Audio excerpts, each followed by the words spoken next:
A ideia surgiu, na verdade, antes mesmo de começar a fazer a faculdade de matemática.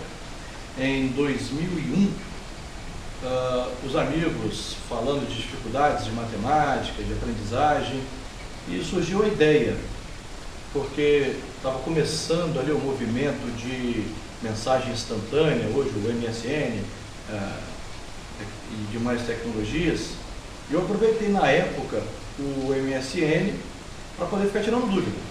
Então eu ficava lá do meu comércio, não tinha nada para fazer, e os alunos começaram a entrar na rede, começaram a entrar e fazer perguntas de matemática. Aquilo empolgou, eu falei, mas por que não fazer um site? O site, a princípio, ficou como apenas esse quiz, né? Essa situação de perguntas e resposta, e depois se tornou nesse portal de busca. Isso foi em 2001.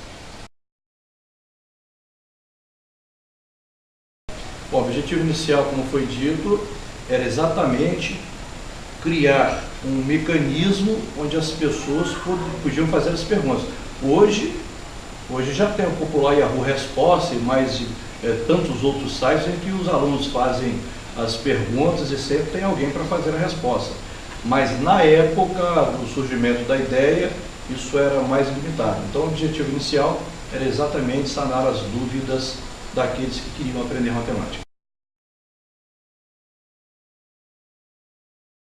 O objetivo, ele não só foi alcançado, como superado, porque, como dito anteriormente, era apenas pergunta e resposta. Na medida em que houve necessidade, nós fomos ampliando. Até o ano passado, o site ele tinha 90% dos conteúdos privados, só quem acessava eram os assinantes. Esse ano, nós já estamos ampliando mais ainda o portal, e grande parte do conteúdo já está disponível para todos aqueles que acessarem. O problema do portal é a interação entre os alunos. Eu até tentei fazer o mecanismo como um fórum, como um mural, para que eles pudessem fazer essa interação.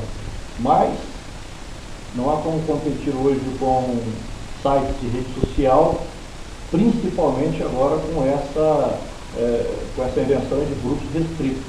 Então, no início, teve a oportunidade de fazer essa interação, mas não teve sucesso. Então, hoje, não há como os alunos fazerem interação entre si.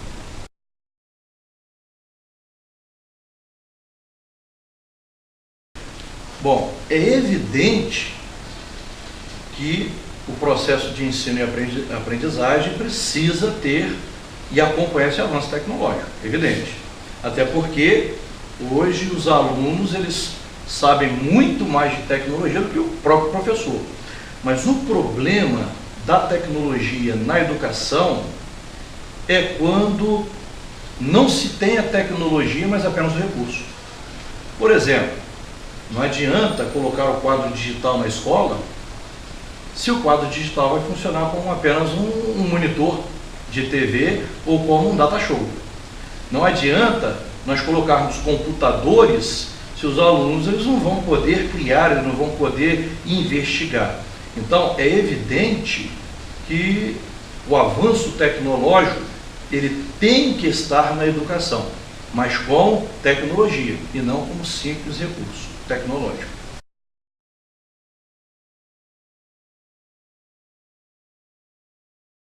Após a inserção do conteúdo no site, mudou muita coisa. A começar que a escola implantada era do interior.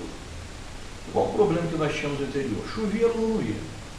Qualquer outro problema, ônibus quebrado, motorista não foi, o aluno também não comparecia. E matemática é sequencial. Se o aluno ele perdeu parte, dificilmente ele vai conseguir recuperar lá na frente. E há um constrangimento também daquela situação de vir para o caderno, visto que os vizinhos, os alunos, eles não têm aquela vizinhança, são distantes um do outro. Então já começou mudando aí. O aluno ele começou a acompanhar, porque se ele perdia a aula, Ele não esperava o dia seguinte para pedir o caderno emprestado. Ele já entrava no site simultaneamente e já sabia o que estava sendo dado na sala de aula. Mas além desse conteúdo perdido e de conseguir também acompanhar e de conseguir, inclusive, se aprofundar, porque tem o nivelamento. Infelizmente, os professores, eles tendem a nivelar por baixo. O aluno tem dificuldade, então nivela por baixo. Aquele aluno que quer ir mais além, ele acaba sendo penalizado. O portal, na verdade, ele também proporciona isso, porque não ficou limitado naquele nível. O aluno que ele quer além, ele tem o conteúdo além, mas mudou também, sobretudo, para aqueles que não gostam muito de estudar.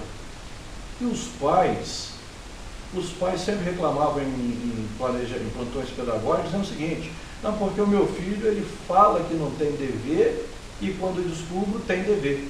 Interessante que, quando nós fizemos o sala virtual, o pai passou a acompanhar o filho, e como eu falei aqui, de forma simultânea, porque na medida que eu ia passando o conteúdo, eu já ia digitando e automaticamente o pai já ia acompanhando do site. E um relato bem interessante é que um dos pais de um plantão pedagógico, ele havia conversado comigo, dizendo o seguinte: meu filho tentou me enganar, porque eu perguntei a ele, tem exercício para fazer hoje? E ele, como quase todo filho, falou: não, pai, não tem exercício para fazer não. E eu então o corrigi: não, tem sim, tem 3 exercícios lá de matemática. Mas como é que você sabe disso? Não, porque eu entrei lá no sala virtual, já sei o que você aprendeu e já sei também o que você deve fazer em casa. Então, houve uma mudança de comportamento e houve uma mudança também, sobretudo, de incentivo.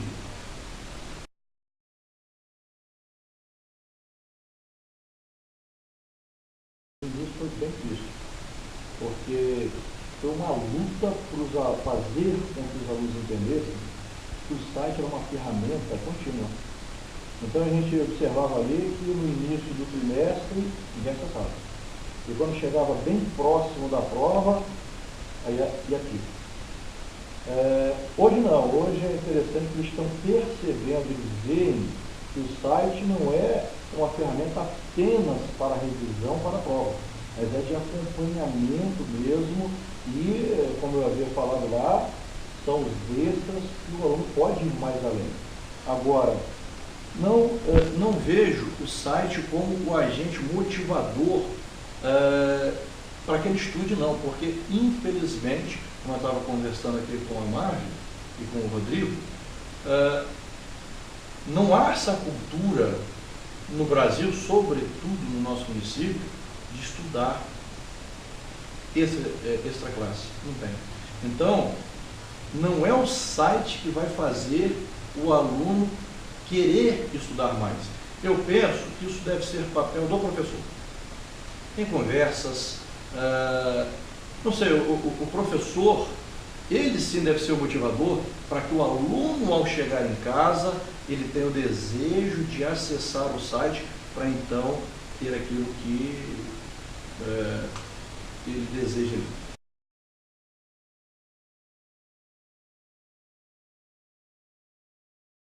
Para fazer uso das informações de forma ideal, é evidente que primeiramente o menino precisa saber mexer no computador.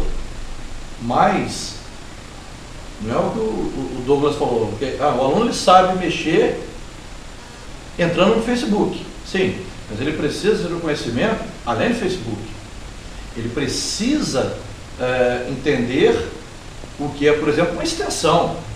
Mas não estou conseguindo abrir esse arquivo. Por que não está conseguindo abrir esse arquivo? O que está faltando na máquina dele? Então, de imediato ele precisa ter noções básicas de computador. Agora, evidentemente que ele precisa ter a capacidade de ler e compreender o que está lendo. Porque a maior parte das informações são escritas. Então, mais do que tudo, ele precisa ler e entender o que está lendo.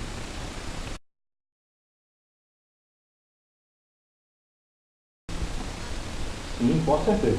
Com certeza a informática já deveria estar no currículo escolar. Mas não deveria estar como uma opção de, não, vamos fazer uma aula diferente, então vamos lá na sala de informática. Não. Deveria virar um componente curricular.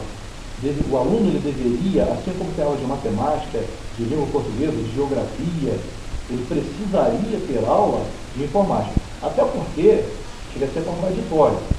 Se na escola pública o aluno ele precisa de conhecimento de informática, o aluno ele não deveria buscar no privado conhecimentos de informática.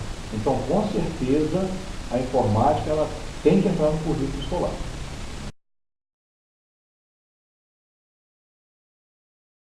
Pois é, né? Vocês deixaram para a última pergunta A mais completa e a mais polêmica. o que significa educar dentro do contexto tecnológico. Primeiro, nós precisamos aqui entender o que é educar. Já dizia uma pedagoga que não há educação sem transformação. Então, nós não estamos agora falando só de ensinar, nós estamos falando de educar, nós estamos falando em haver transformação, é a revolução do conhecimento. Mas chega a ser irônico, porque nós estamos aqui falando esse tempo todo de tecnologia na educação. E o que nós estamos aqui tentando é causar uma reflexão se a inserção dos recursos tecnológicos, se realmente estão trazendo o benefício que se espera. Não, não estão. Por quê? Porque nós não podemos dizer que está havendo tecnologia na educação se nós estamos proibindo, por exemplo, o menino de trocar o caderno pelo notebook. Nós estamos aqui proibindo o menino de usar o celular com os programinhas do Android ali, programinhas que facilitam e muito a pesquisa. Um aluno recentemente estava lá liberado de fazer uma prova usando calculadora científica. Ele não tinha, mas ele tinha um celular. Por que não usou? Porque é proibido usar o celular na sala de aula. De certa forma até interpretado de forma errada por alguns professores. Mas nós estamos falando de tecnologia na educação e estamos proibindo o menino de escrever no notebook, estamos proibindo o menino de usar o celular. E olha, pasme, ainda tem professor que proíbe o aluno de usar a calculadora. Então é interessante que o menino ele usa a tecnologia quando acorda, porque ele hoje não é acordado mais com a luz do sol e nem com o som do galo. É a tecnologia. Quando ele tem ali o soneca, o menino, ele respira a tecnologia do momento em que acorda até o que dorme. Ele anda com a tecnologia na mão, com uma exceção. O único momento que o menino ele é separado da tecnologia é exatamente na escola.